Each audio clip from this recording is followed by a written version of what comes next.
ఈ దినవాక్య ధ్యానాంశం. ఇంకెంతకాలం కట్టబడిన స్థితి. మనం ఒక కుక్కను ఒక చెట్టుకు లేదా ఐరన్ స్తంభానికి కట్టినట్లయితే అది ఇంకెక్కడికి వెళ్ళలేక అక్కడికక్కడే తిరుగుతూ ఉంటుంది. స్వతంత్రంగా వెళ్ళాలని ఆశ దానికి ఉన్నప్పటికీ తనకున్న ఆశను, ఆలోచనను క్రియలలో పెట్టలేదు. కారణం అది ఒక స్తంభానికి కట్టబడి ఉంది. ఈ రోజుల్లో అట్టి రీతిగా అనేక మంది పాపముల చేతను, పాపిష్టి బంధకముల చేతను కట్టబడి అక్కడక్కడే తిరుగుతూ ఉంటున్నారు.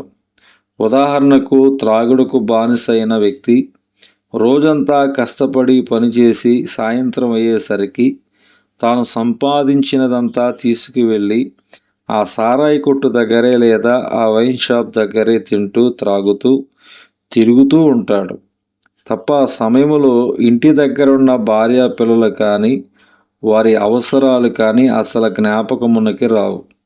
అప్పులు చేసి బిడ్డల భవిష్యత్తును పణంగా పెట్టి మరీ తమ సరదాలను తీర్చుకుంటారే కానీ చదువుకునే పిల్లలు ఉన్నారు, వాళ్ళ ఫీజులు కట్టాలి, పెళ్ళిడికి వచ్చిన పిల్లలు ఇంట్లో ఉన్నారు, ఘనముగా వారి వివాహము జరిగించాలి అనే తలంపు కూడా వీరికి పుట్టదు. కారణం, త్రాగుడనే చెడు అలవాటు చేత కట్టబడి ఉన్నారు. అదే విధముగా వేశ్యల ఎడల వ్యామోహమున్న వ్యక్తి ఆ వేశ్యలో ఉన్న స్థలములలోనే, ఆ సందులలోనే తిరుగుతూ ఉంటాడు. ఈనాడు అనేక మంది అమ్మాయిలు, అబ్బాయిలు తమ యవన బలాన్ని, విలువైన సమయాన్ని సెల్ ఫోన్లో, ఇంటర్నెట్లో చాటింగ్ కొరకు తన బాయ్ ఫ్రెండ్తో లేదా గర్ల్ ఫ్రెండ్తో షాపింగ్ మాల్స్కు, సినిమాలకు, నైట్ క్లబ్బులకు, పబ్బులకు వృధా చేస్తూ గురి గమ్యం లేని జీవితాన్ని జీవించే వారిగా ఉన్నారు. కొంతమంది అబ్బాయిలైతే రోజంతా అమ్మాయిలు ఉంటున్న హాస్టల్ చుట్టూనే తిరుగుతూ ఉంటారు. కారణం, వీరు పాపిష్టి అలవాట్ల చేత కట్టబడి ఉన్నారు. అట్టి రీతిగా పాపము చేత బంధించబడిన వ్యక్తులు జీవితాల్లో పురోగతి కనిపించదు. అలాంటి వారి జీవితము ఎలాంటి అభివృద్ధి లేకుండా ఎక్కడ వేసిన గొంగలి అక్కడే అన్నట్లుగా ఉంటుంది. వారి స్థితిగతులలో కానీ, వేషభాషల్లో కానీ, వారు నివసించే నివాస గృహములలో కానీ, వారి బిడ్డల భవిష్యత్తులో కానీ ఎటువంటి మార్పు వారు చూడలేరు. కారణము, కట్టబడిన స్థితి. ఇద్దరు స్నేహితులు పడవలో నది దాటి వెళ్ళి సినిమా చూసి ఆ తర్వాత అర్ధరాత్రి వరకు ఫుల్లుగా తాగి ఇంటికి వెళ్ళడానికి తిరిగి పడవ దగ్గరకు చేరుకున్నారు. మొదటివాడు రెండో వానితో, ఒరేయ్, నువ్వు బాగా అలసిపోయావు కదా, నేనే పడవకి తెడ్డు వేస్తా, నువ్వు రెస్ట్ తీసుకో అని చెప్పగా రెండో వాడు సరే అని చెప్పి నిద్రపోయాడు. మొదటివాడు చక్కగా తెడ్డు వేస్తున్నాడు. అలా 3 లేదా 4 గంటలు గడిచాయి, కానీ అద్దరికి మాత్రం రాలేదు. ఈ లోపట రెండవ వానికి మెలకు వచ్చి లేచి, ఏమిట్రా, ఇంకా ఒడ్డుకు రాలేదు అని అడిగాడు. నేను తెడ్డైతే వేస్తున్నాను కానీ ఒడ్డుకు మాత్రం రావటం లేదురా అని బదులు చెప్పాడు. అప్పుడు రెండో వాడు, సరే ఇప్పుడు నీవు పడుకుని రెస్ట్ తీసుకో, నేను తెడ్డు వేస్తానని చెప్పి వీడు తెడ్డు వేయటం మొదలుపెట్టాడు.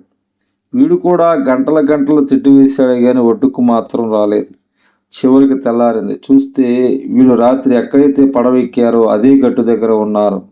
అప్పటికే బాగా అలసిపోయిన వీరు, ఇదేంట్రా, మనం రాత్రంతా తెడ్డు వేసినా ఇంకా మనం యువతల గట్టు దగ్గరే ఉన్నామేమిటి అని చూస్తే అప్పుడు వారికి అర్థమైంది. రాత్రి వీళ్ళు సినిమాకి అని చెప్పి పడవ వేసుకువెళ్ళి ఆ ఒడ్డున, గట్టు ఒడ్డున పడవ పెట్టి ఆ గట్టుకు పడవను త్రాడుతో కట్టి వెళ్ళారు. ఆ త్రాగొచ్చి ఇంటికి వెళ్దామని పడవలో కూర్చుని రాత్రంతా తెడ్డు వేస్తున్న సమయంలో ఆ పడవ కట్టబడి ఉంది. రాత్రంతా ప్రయాసపడ్డారు కానీ ఎక్కడెక్కారో అక్కడే ఉన్నారు. కారణం, కట్టబడిన స్థితి. ఈ విధంగా పాపము చేత కట్టబడిన వ్యక్తి తన జీవితంలో ముందుకు వెళ్ళాలని ఎంతగా తెడ్డు వేసినా, కష్టపడినా, రెయ్యింబగళ్ళు ఉద్యోగం చేసినా, వ్యాపారం చేసినా, రెక్కలు ముక్కలు చేసుకున్నా ఎక్కడ ఉన్నాడో అక్కడే ఉంటాడు. తన జీవితంలో అభివృద్ధిని, పురోగతిని చూడలేడు. కారణం, పాపం చేత కట్టబడిన స్థితి.